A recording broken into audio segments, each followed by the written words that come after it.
Halo, Assalamualaikum warahmatullahi wabarakatuh. Jumpa lagi bersama kami dari kelompok 8 mata kuliah Sosiologi Komunikasi.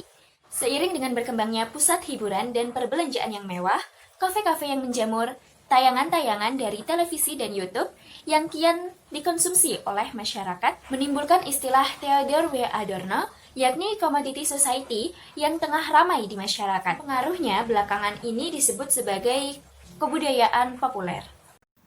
Ada banyak pop culture yang sudah dilalui oleh masyarakat Indonesia, baik dari internal maupun mancanegara. Berikut ulasan dua kebudayaan populer hasil penelusuran kami yang sempat marak di jagat media digital. Yang pertama ada acara reality show kehidupan pasangan artis. Kehidupan sukses pasangan muda telah menjadi gagasan inspiratif bagi produksi tayangan televisi. Sebut saja program-program tayangan seperti Keluarga Bosku di Trans TV, Bapau atau Baim and Paula di Trans 7, Diari The Onsu di Trans TV, Janji Suci Raffi dan Gigi di Trans TV, serta Diari Asik yang menampilkan kehidupan pasangan Anang Hermansyah dan Ashanti beserta anak-anaknya di Trans 7. Munculnya program-program tayangan yang menjual sukses hidup pasangan muda di atas adalah fenomena baru dalam visual pop culture di Indonesia. Mengapa fenomena tersebut mengemuka belakangan ini? Adanya pandemi COVID-19 yang memberikan ruang privat berlebih kepada masyarakat mengantarkan tayangan berbasis keluarga seperti reality show tersebut berkembang pesat. Alasannya sederhana, karena menyajikan keseharian dan kesibukan keluarga pasangan muda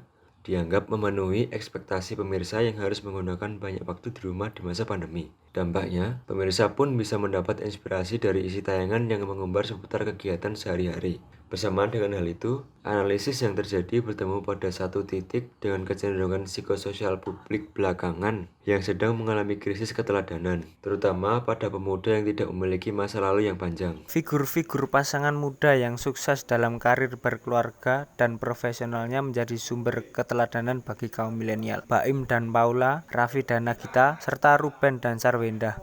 Dimaksud telah menginspirasi dan mengantarkan mereka menjadi figur publik yang layak dijadikan teladan hidup, bagaimana sukses dalam kehidupan pribadi maupun kehidupan sosialnya. Bahkan, sukses dalam kerja profesional dari pasangan-pasangan muda tersebut ternyata bisa diraih dengan usaha keras dalam mengombinasikan sukses di ruang domestik dan publik. Lebih dari itu, munculnya program tayangan TV demikian sebagai bentuk jawaban dari kekecewaan di ruang publik oleh netizen atas masih buruknya wajah kekuasaan dan birokrasi di Indonesia. Misalnya, berita tertangkapnya pelaku korupsi dan penggelapan uang rakyat di berbagai media membuat tingkat kepercayaan publik terhadap pejabat negara dan politik pemerintahan kian menurun, hingga merasa tidak punya harapan lagi untuk mendapat kehidupan publik yang makin baik. Oleh karena itu, reality show semacam itu hadir sebagai bentuk kehidupan yang tidak ada hubungannya dengan politik kekuasaan. Justru berada di domain kehidupan privat, tapi populer. Pelakunya adalah pasangan anak muda yang sukses dari nol menapaki dunianya di panggung hiburan. Mulai dari selebriti, pelawak, YouTuber, hingga pemain film di kanal televisi. Sehingga pandemi kian mempercepat mereka menjadi inspirasi dan teladan yang baik untuk ditiru.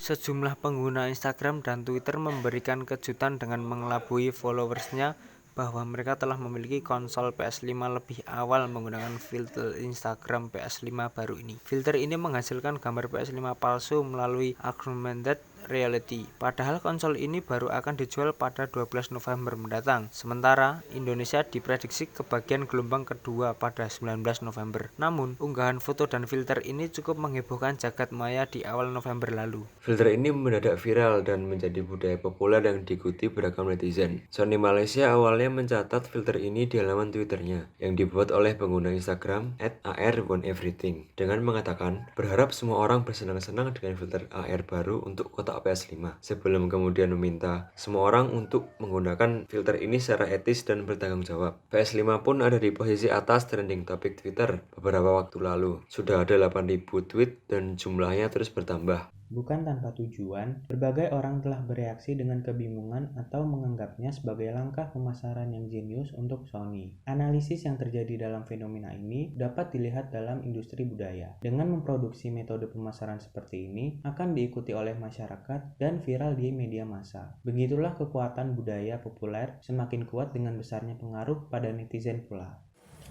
Budaya populer cenderung mempertontonkan sisi hiburan, yang kemudian mengesankan lebih konsumtif dan kapitalis. Artinya, dalam budaya hiburan, makna bisa saja terlepas dari nilai benda tersebut.